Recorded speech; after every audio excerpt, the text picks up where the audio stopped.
All Home DIY Dad here today. We're going to talk about protection. No, not that kind of protection. I'm talking about protecting your arborvitae for the winter. In Minnesota, we get some pretty harsh winters, a lot of ice, a lot of snow. So it's very important to protect your young arborvitae especially. My landscape guy that I sourced my arborvitae from said he'd give me a lifetime warranty on the arborvitae if I wrap them for the first 2 winters at least. I probably plan to do it for quite a bit longer, even though it is kind of a pain in the butt process. What you do is get some burlap. My neighbor gave me a tip after the fact that I wish I would have known about. Is a lot of coffee shops store their coffee grounds in burlap, and that's how they're shipped.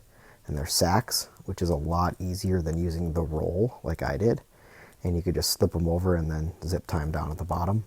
But I had a roll, so I cut them to length, fit them over the top, and did another one around the base. Usually did 2 to 3 for each arborvitae.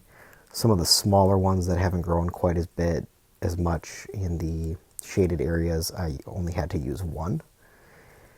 But the reason for doing this, other than the weather that I mentioned, is because animals really like arborvitae.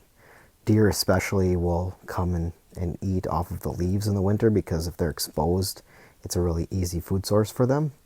So your options are to spray them or to protect them with the burlap.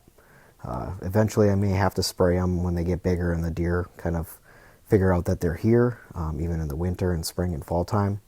But for now, we'll just wrap them in the burlap and should be good to go. And here's the final product, walking through, showing all 50 of them all nice and wrapped up. And sent a picture to my landscape guy for proof in case I have any issues with any of these dying.